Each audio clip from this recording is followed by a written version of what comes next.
नमः सिद्धेभ्यः शुद्धात्मने नमः। नमो जनाणम। सभी को सादर शुद्धात्म वंदन। आज शाश्वत पर्वाधिराज श्रावण शुक्ल अष्टमी का यह शुभ मंगल पावन दिवस है और प्रतिदिन प्रसारित होने वाले संदेश में से आज जो संदेश प्राप्त हुआ है वह माह का प्रथम दिन होने से मंगलाचरण रूप से श्री परमागम नियमसार जी ग्रंथ के आधार से जो 14 नंबर का श्लोक है वहाँ से ये आज का संदेश लिया गया है। बहुत ही सुंदर परमागम नियमसार जी जो आचार्य कुंद कुंद देव द्वारा विरचित उनकी पर्सनल डायरी के नाम से प्रसिद्ध है, जिसमें अनुभव की बात लिखी है जो आत्मानुभव से उन्होंने प्राप्त किया है अपना आत्मज्ञान, वो इस ग्रंथ में लिखा गया है। तो इसमें हमें क्या प्रेरणा मिलती है? इस श्लोक के आधार से आचार्य देवाधिदेव श्री पद्म प्रभ मल्लधारी देव इस श्लोक के माध्यम से नेमिनाथ भगवान की स्तुति करते हुए कहते हैं। तो हम उसका यहाँ से श्लोक का अर्थ पढ़ते हैं कि जिस प्रकार कमल के भीतर भ्रमर समा जाता है, उसी प्रकार जिनके ज्ञान कमल में यह जगत तथा अजगत यानी लोक और अलोक सदा स्पष्ट रूप से समा जाते हैं, ज्ञात होते हैं, उन नेमिनाथ तीर्थंकर भगवान को मैं सचमुच पूछता हूँ, जिसने ऊंची तरंगों वाले समुद्र को भी यानी दुस्तर संसार समुद्र को भी दोनों भुजाओं से पार कर लिया है। तो यहाँ पर उनको नमस्कार करते हुए आचार्य देव कहते हैं कि जिस प्रकार कमल के भीतर भ्रमर समा जाता है, यानी कि जब कमल की पंखुड़ियाँ खिली होती है उस समय भ्रमर क्या है, भ्रमर को नासा दृष्टि की बहुत लोलुपता है और उसे कमल की खुशबू अति आसक्ति है कमल की खुशबू से, तो वो कमल के पराग कणों पर बैठ जाता है और जैसे ही सूर्य ढलता है तो कमल की पंखुड़ियाँ स्वाभाविक रूप से बंद हो जाती है, लेकिन उस भ्रमर को इतनी आसक्ति होती है कि वो वहाँ से हट नहीं पाता और उन कमल की पंखुड़ियों के अंदर ही बंद हो जाता है। मतलब उसकी खुशबू में वो इतना मस्त हो जाता है कि अपने प्राण भी गंवा देता है। लेकिन उसी प्रकार जिसे अपने ज्ञान कमल में आनंद की अनुभूति होती है, जिसे अपने स्वभाव में ही आनंद की अनुभूति होती है, वह जीव क्या करते हैं? तो वे जीव भी उसी की भांति जगत या अजगत लोक अलोक को स्पष्ट रूप से जानते हुए भी, सब कुछ जानते हुए भी उसमें लीन नहीं होते, उसकी तरफ उनका ध्यान नहीं आकर्षित होता और ध्यान कहाँ रहता है? अपने आत्मस्वरूप पर होता है। जैसे भ्रमर को भी इतना तो ज्ञात है ना, जो लकड़ी में छेद कर सकता है, क्या वो कमल की पंखुड़ी को छेद नहीं कर सकता? उसे ज्ञात है कि कैसे छेद किया जाता है, लेकिन फिर भी वो नहीं करता क्योंकि वो अपने आनंद में मस्त है। तो जिस प्रकार भ्रमर अपने आनंद में मस्त है, वैसे ही जो जीव अपने निज शुद्धात्मा में लवलीन है, वे जीव लोक और अलोक का कोई परवाह नहीं करते कि लोक सब कुछ जानते हैं स्पष्ट युगपत। क्यों? क्योंकि केवल ज्ञानी है ना, तो केवल ज्ञान में 3 लोक 3 काल की समस्त चराचर वस्तुएं एक साथ युगपत जानने में आती है स्पष्ट रूप से, धुंधली भी नहीं। हमें तो थोड़ी दूर का देखो तो धुंधला दिखाई देता है, माँ भगवान के केवल ज्ञान में कुछ भी चीज़ धुंधला नहीं दिखाई देता, सब कुछ स्पष्ट रूप से दिखाई देता है। तो इस प्रकार ऐसे अलौकिक ज्ञानवान होने के बाद भी उन्हें सब कुछ ज्ञात है, फिर भी वो क्या करते हैं? एकमात्र अपने ही आत्मा को, अपने ही निःशुद्ध आत्मा को जानते देखते हैं। तो ऐसे तीर्थंकर महामुनिराज नेमिनाथ भगवान को नमस्कार करते हैं भावपूर्वक। कैसे? मन वचन काय से कृतकारित अनुमोदना से यहाँ बारंबार नमस्कार करते हैं। और किस अर्थ से? क्योंकि बिना प्रयोजन के तो कोई किसी को नमस्कार नहीं करता, तो हम यहाँ तीर्थंकर भगवान को नमस्कार करें तो उसमें कोई प्रयोजन तो होना चाहिए ना, ऐसा आचार्य देव कहते हैं। तो आचार्य देव कहते हैं कि यहाँ मैं इस भाव से नमस्कार करता हूँ कि जिससे ऊंची ऊंची तरंग वाले समुद्र को यानी दुस्तर संसार समुद्र को भी जिसने पार कर लिया है। जिसने मतलब किसने? नेमिनाथ भगवान ने। नाम नेमिनाथ भगवान का है लेकिन उसमें अनंत तीर्थंकर समाहित है, अनंत जीव राशि जितनी भी सिद्ध राशि है वो सब समाहित है कि उन सब ने जिस प्रकार अपने आत्मा को साधा है, इस संसार समुद्र को पार किया है, वैसे ही मैं भी ऐसे दुस्तर संसार समुद्र को दोनों भुजाओं से पार कर लूं, इस भावना के साथ, इस मंगल भावना के साथ मैं नमस्कार करता हूँ। देखिए यहाँ मंगलाचरण में मंगलमयी भावना भाई है। मंगलाचरण हम क्यों करते हैं कि कोई भी कार्य हो उसकी निर्विघ्न समाप्ति हो, पुण्य की प्राप्ति हो और सारे क्या कहते हैं ना, सारे विकल्पों का, सबका दुर्निवार हो। तो इस प्रकार निर्विघ्न कार्य की समाप्ति, कौन से कार्य की समाप्ति यहाँ पे आचार्य देव करना चाहते हैं? अपने मोक्ष मार्ग को प्रशस्त करने की। वह अपना मोक्ष मार्ग चाहते हैं। इस अर्थ यहाँ पर ये परमागम नियम सार जी लिखा गया, क्योंकि अनुभव के साथ लिखा गया ना यहाँ पे, तो अनुभव गम में बात यहाँ पर लिखी गई। कौन से फल की प्राप्ति के लिए? तो बोधि समाधि परिणाम शुद्धि स्वात्मोपलब्धि शिव सौख्य सिद्धि। बोधि समाधि ऐसा केवल ज्ञान मुझे भी प्राप्त हो, अपनी आत्मा के स्वरूप को जाने पहचाने, उसी में लीन रहे और सम्यक दर्शन, सम्यक ज्ञान, सम्यक चारित्र की एकाग्रता पूर्वक अपने आत्म स्वरूप में लीन होकर सिद्ध पद को प्राप्त करें। इस भावना के साथ यहाँ पर यह मंगलाचरण प्रस्तुत किया गया है। चलिए अब देखते हैं आज की रत्न कणिका में। यहाँ पर भी श्री परमागम प्रवचन सार जी के 3 नंबर की गाथा के आधार से मंगलाचरण प्रस्तुत किया है। तो पहले पढ़ते हैं मंगलाचरण। ते सर्वने साधे तथा प्रत्येकने प्रत्येकने बंधु बलि हो मनुष्य क्षेत्र वर्तता अरिहंतने। इसका हम जो मूल गाथा है उसको भी पाठ करते हैं। ते सौवे सम्मग्गं पत्येगमेव पत्येगं वन्दामि यवट्ठट्टे ते अर्हन्ते मानुषे खेते। इसका अर्थ है उन सभी को युगपत तथा प्रत्येक को अलग अलग मैं नमो यानी नमन करता हूँ। कौन? विद्यमान मानस क्षेत्र के अरहंत को, यानी जो मनुष्य क्षेत्र के बाहर के अरहंत भगवान हैं, उन सबको यहाँ नमस्कार किया गया। देखिए एक छोटी सी गाथा में कितना सारा सार आ गया है। यहाँ पर क्या बताया कि उन सभी को, किस किस को नमस्कार किया है? उन सभी को और मनुष्य क्षेत्र को, अर्थात ढाई दीप में सदा विराजमान रहने वाले सभी अनंत भगवान को, क्योंकि मनुष्य क्षेत्र कहाँ तक का है? ढाई दीप तक का। तो उन सभी को नमस्कार किया गया है एक साथ। और कैसे? प्रत्येक को अलग अलग।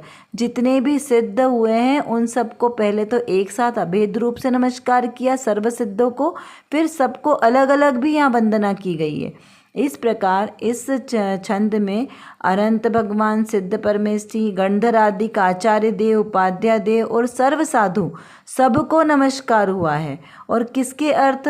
तो विशुद्ध सम्यक दर्शन ज्ञान की प्रधानता के आश्रय से जिन्होंने अपने आत्मस्वरूप को प्राप्त किया है, जिन्होंने निर्वाण पद प्राप्त किया है, उन सबको साम्य भाव के साथ नमस्कार किया गया है। यहाँ पर विदेश क्षेत्र के भूत भविष्य वर्तमान सभी त्रिकालवर्ती तीर्थंकर परमेष्ठी, सिद्ध परमेष्ठी सब आ गए यहाँ पर।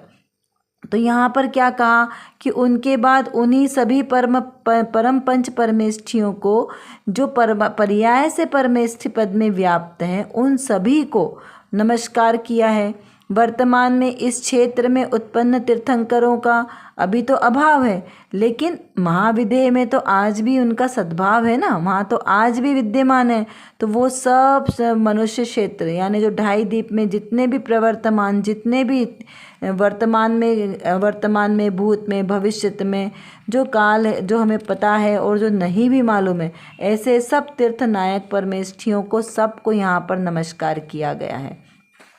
और देखिए नमस्कार भी किस प्रकार से करना है? मन वचन काय से, कृतकारित अनुमोदना से, संरंभ समारंभ आरंभ से, यानी 9 कोटि से नमस्कार किया गया है। मन वचन काय से कैसे? शुद्ध मन से, कि मन वचन काय से हमने नमस्कार किया गया है। और नमस्कार कैसे हो सकता है? द्रव्य नमन और भाव नमस्कार, इस प्रकार से भी, मतलब नमस्कार भी किया गया है। तो उसकी कितनी सारी अलग अलग कैटेगरी से नमस्कार हो सकता है। हमें इसको बहुत शांति से विचार करना है कि द्रव्य नमस्कार यानी हमने द्रव्य से जितने भी हमारे सामने तीर्थंकर भगवान, सिद्ध भगवान, पंच परमेष्ठी भगवान हमें ज्ञात अज्ञात रूप से दिख रहे हैं, उन सबको हमने यहाँ पे द्रव्य से नमस्कार किया गया। और भाव से नमस्कार यानी उनके गुणानुवाद करके, उनके गुणों का स्मरण करके उन्हें जो हमने भावपूर्वक उन शुद्ध आत्माओं को नमस्कार किया, मात्र जीव आत्मा को। अभी हमने द्रव्य से कैसे नाम से किया, सिमंदर भगवान है, युगमंदर भगवान है, महावीर भगवान है, नेमिनाथ भगवान है, ऐसे नाम लेकर उनको अलग से पर्याय रूप से हमने नमस्कार किया ना, तो वो द्रव्य नमस्कार हो गया। और उनको निश्चय से नमस्कार किया गया या भाव नमस्कार बोले तो वो कैसे किया गया, उनके मात्र गुणों को, जीव द्रव्य को नमस्कार किया। क्यों किया? क्योंकि वैसा ही जीव द्रव्य तो मैं भी हूँ ना। तो जो सिद्ध हो चुके हैं उनके जीव द्रव्य के साथ अपने जीव द्रव्य का मिलान करते हुए जो नमस्कार किया गया वो भाव नमस्कार हुआ, क्योंकि वो गुणात्मक है। गुणों को हमने याद करके नमस्कार किया गया। इस प्रकार से यहाँ पर नमस्कार किया। फिर इसमें हम घटाएंगे कि द्रव्य गुण पर्याय, कि द्रव्य गुण पर्याय से कैसे नमस्कार किया जाता है, क्योंकि नमस्कार किया गया है तो उसको हर रीति से नमस्कार करना है। तो द्रव्य से कैसे नमस्कार किया कि जो सिद्ध परमेष्ठी भगवंत जो सिद्ध हो चुके हैं, भूत भविष्य वर्तमान के त्रिकालवर्ती सिद्ध, उन सबका जीव द्रव्य कैसा है, शुद्धता, परिपूर्ण शुद्धता को प्राप्त है। मेरा जीव द्रव्य भी परिपूर्ण शुद्धता को प्राप्त है। तो इस अपेक्षा से, जीव द्रव्य की अपेक्षा से दोनों कैसा है, एक जैसे हैं। तो ये हुआ हमारा द्रव्य नमस्कार। द्रव्य नमस्कार भी भाव से और द्रव्य से। तो द्रव्य को द्रव्य से नमस्कार किया गया, उस जीव द्रव्य को नमस्कार। तो ये द्रव्य से नमस्कार हुआ। गुणों से नमस्कार, तो उस जीव द्रव्य में गुण कितने, अनंत। और गुण कैसे, सारे शुद्ध शुद्ध शुद्ध शुद्ध गुण है। ज्ञान दर्शनादिक अनंत गुण है ना। नाम से तो हमें 8 है, अनंत 4 चतुष्ट है और बाकी 4 अलग, अनंत ज्ञान, अनंत दर्शन, अनंत सुख, अनंत वीर्य इत्यादि, कैसे अनेक गुण, सब अनंत अनंत की उपमा में ना, क्योंकि वहाँ पे कोई सीमा नहीं है। जब केवल ज्ञान हुआ उसके बाद सब चीज़ें असीमित हो गई। तो ऐसे ही उनके गुण भी अनंत हैं। तो उन अनंत गुण जो केवली भगवंत के पास है, वो गुण मेरे पास है या नहीं? तो मेरे भी जीव द्रव्य में उतने ही गुण हैं। और गुण हमेशा शुद्ध ही होते हैं, गुण अशुद्ध नहीं होते। तो जिस प्रकार से केवली भगवंतों के, सिद्ध भगवंतों के अनंत गुण शुद्ध अवस्था को परिणमित हुए हैं, वैसे ही मेरे भी अनंत गुण शुद्ध शुद्ध हैं। तो इस प्रकार गुणों से नमस्कार सभी सिद्धों को, और मेरे निःशुद्धात्मा को भी गुणों से नमस्कार। अब पर्याय से कैसे देखेंगे? तो जो केवल ज्ञान आदि पर्याय, ये पर्याय है ना, ज्ञान गुण की निर्मल पर्याय। क्या कहा? ज्ञान गुण के निर्मल पर्याय है। सम्यक दर्शन, सम्यक ज्ञान, सम्यक चारित्र, केवल ज्ञान, ये सब पर्याय हैं। तो यहाँ पे पर्याय से नमस्कार किया। क्यों? क्योंकि उन सभी सिद्ध आत्माओं ने पर्याय में भी शुद्धता प्रकट कर ली है। शुद्ध और अशुद्ध 2 प्रकार की पर्याय होती है। तो प्रति समय निकलने वाली पर्याय उनकी शुद्ध शुद्ध शुद्ध शुद्ध ही निकल रही है। तो वो कैसे पूर्ण रूप से शुद्ध रूप में परिणमित हो गए, इसीलिए वे सिद्ध भगवान हैं। और मेरा जीवात्मा द्रव्य तो शुद्ध है, गुण भी शुद्ध है, लेकिन पर्याय में अभी अशुद्धि, थोड़ी अशुद्धि विराजमान है। तो इसलिए अभी हमने पर्याय को, स्वयं को नहीं, लेकिन उस द्रव्य स्वभाव से स्वयं को नमस्कार किया जा सकता है, क्योंकि दोनों गुण भेद में कैसे हैं, एक जैसे, एक समान है। तो इस प्रकार से द्रव्य गुण पर्याय से सिद्ध परमात्मा में और स्वयं के निःशुद्धात्मा में, दोनों का बराबर तुलनात्मक विचार करके, विश्लेषण करके नमस्कार करना, ये हुआ द्रव्य गुण पर्याय से नमस्कार करना। फिर हम क्षेत्र के अनुसार नमस्कार करें तो कैसा? अनंत चतुष्टय होते हैं और 4 स्वचतुष्टय भी होते हैं। तो स्वचतुष्टय से हमने कैसे नमस्कार करेंगे? तो स्वचतुष्टय में कौन कौन आते हैं? स्वद्रव्य, स्वक्षेत्र, स्वकाल और स्वभाव, ये 4 चतुष्टय हैं। और इसी के विपरीत देखें तो परद्रव्य, पर क्षेत्र, पर काल और पर भाव, ये क्या कहलाते हैं? पर चतुष्टय। तो स्वचतुष्टय और पर चतुष्टय, इन दोनों के आधार से भी यहाँ पर नमस्कार करना है। तो अब यहाँ पर किस प्रकार से नमस्कार करेंगे? तो यहाँ पर अरहंतादिक भगवान जीव द्रव्य हैं, तो वो जीव द्रव्य से उनको नमस्कार हुआ। और मेरा आत्मा वो भी जीव द्रव्य है। तो मैं अपने स्वचतुष्टय में विराजमान हूँ और अरहंतादिक सभी अपने अपने स्वचतुष्टय में विराजमान है। तो दोनों को स्वचतुष्टय से नमस्कार किया कि अरहंतादिक भगवान की जीव द्रव्य को नमस्कार किया। क्षेत्र, मेरे आत्मा का क्षेत्र, स्वक्षेत्र क्या है? मेरे आत्मा के अनंत प्रदेश, क्योंकि आत्मा कैसा अनंत प्रदेशी है ना, असंख्यात प्रदेशी। असंख्यात प्रदेशी तो वो जो मेरा आत्मा इस असंख्यात प्रदेशों में विराजमान है वो मेरा स्वक्षेत्र है। और वैसा ही स्वक्षेत्र भगवंतों का है, जितने भी सिद्ध हुए, क्योंकि सभी जीव अपने अपने ही स्वक्षेत्र में ही विराजमान होते हैं, अपने अपने असंख्यात प्रदेशों में ही विराजमान होते हैं। वहाँ से उनका एक भी प्रदेश बाहर नहीं जाता, ना ही बाहर का कोई एक प्रदेश अंदर अंदर उन्हें प्रवेश करता है। तो ऐसे ही वो अपने स्व क्षेत्र में विराजमान है। तो यहाँ से उनको क्षेत्र से नमस्कार हुआ। स्वकाल, जो जीव अपने आत्मा में जितने समय में लीन है, तल्लीन है, वह उसका स्वकाल है।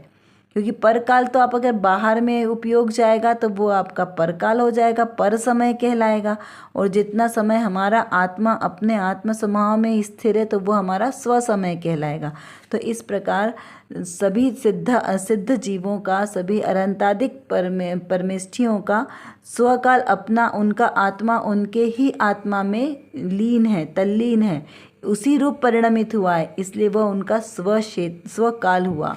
और मेरा आत्मा जितने समय अब मेरा आत्मा अपने आत्म स्वरूप में स्थिर है वह मेरा स्वकाल है। तो इस प्रकार स्वकाल से नमस्कार किया। स्वभाव, सभी सिद्ध परमेष्ठी अपने स्वभाव रूप स्वाभाविक रूप से पूर्ण रूप से परिणमित हो चुके हैं। क्यों? क्योंकि प्रति समय उनकी नित नई स्वद्रव्य वाली पर्याय शुद्ध पर्याय ही निकल रही है। लेकिन वर्तमान में अभी मेरा आत्मा आत्म स्वभाव में पूरी तरीके से लीन नहीं है, स्वरूप में लीन नहीं, स्वरूप गुप्त नहीं हुआ, इसलिए अभी वह परभाव में स्थित है। और जब जब मेरा आत्मा स्वभाव में स्थित हो तो वह मेरा स्व स्वभाव हुआ मेरा। तो इस प्रकार से हमने यहाँ पर स्वद्रव्य, स्वक्षेत्र, स्वकाल और स्वभाव के रूप से भी तीर्थंकर भगवंतों को नमस्कार किया। अब एक बार फिर पुनः चिंतन करते हैं कि मंगलाचरण में कौन से तीर्थंकर भगवान को नमस्कार किया गया है। और भी ग्रंथों में उन्हीं भगवान को नमस्कार किया गया है, तो कौन कौन से ग्रंथों में नमस्कार किया गया है उसका भी विचार कीजिए। कमल पुष्प पंखुड़ियों के बंद होने का उदाहरण से क्या सिद्धांत बताया गया है, इसका विचार कीजिए। रत्न कणिका में मंगलाचरण में द्रव्य गुण और पर्याय से अलग अलग किस प्रकार से नमस्कार किया गया है उसका विचार करें। आज के विषय में स्वचतुष्टय और परचतुष्टय क्या है इसका विचार करना है। इस प्रकार से मंगलाचरण करने का उद्देश्य क्या है इसका विचार कीजिए। प्रत्येक माह के प्रथम दिन मंगलाचरण किया जाता है, तो क्यों किया जाता है इसका विचार विश्लेषण कीजिए। देखिए, मंगलमयी कौन कौन से द्रव्य है? द्रव्य मंगल, क्षेत्र मंगल, काल मंगल, भाव मंगल, भव मंगल। और तीर्थंकर में काल मंगल और भाव मंगल में क्या हुआ? यह समय जब तीर्थंकर भगवान का जन्म होता है या फिर उनका निर्वाण होता है। इस प्रकार प्रत्येक तिथि मंगल स्वरूप है, ऐसा ही मंगल स्वरूप मेरा निःशुद्धात्मा है। इस प्रकार विचार करके अपने निःशुद्धात्मा का अनुभव करें और उससे मंगलमय बनाएं। कर विचार तो पाम, हम जितना विचार करेंगे उतना ही हमारा विषय क्लियर होगा, क्योंकि हमारे पास समय की कमी है और जानना बहुत ज़्यादा है। और किसको जानना है? अपने ही ज्ञायक स्वभाव को जानना है। तो जब तक हम अपने इस ज्ञायक स्वभाव को नहीं जानेंगे तब तक हमारा कोई भी कार्य सिद्ध नहीं हो सकता। तो एकमात्र जो मेरे अंदर मतलब मेरे आत्म स्वभाव में जो ज्ञान नाम का विशेष गुण है, इस गुण को एकमात्र अपने ज्ञायक स्वभाव को जानने में लगाएं तो निर्विकल्प दशा की प्राप्ति होगी। और इस निर्विकल्प दशा के ही आश्रय से हमें शाश्वत सुख की प्राप्ति होगी। तो वो शाश्वत सुख हमें प्राप्त हो, इसीलिए पुरुषार्थ करना आवश्यक है। उसके लिए व्यवहार से तो सच्चे वीतरागी देवशास्त्र गुरु का आश्रय लेना योग्य है, और निश्चय नय से मेरी निज शुद्धात्मा का आश्रय लेना ही सर्वश्रेष्ठ उपाय है। अभी के लिए बस इतना ही। विशेष चर्चा हम आगे की कक्षाओं में करेंगे। तब तक हम अपने आत्मस्वरूप को जानें, पहचानें और उसी में लीन रहें। इसी विशेष मंगल भावना के साथ आप सभी को सादर जय जिनेंद्र।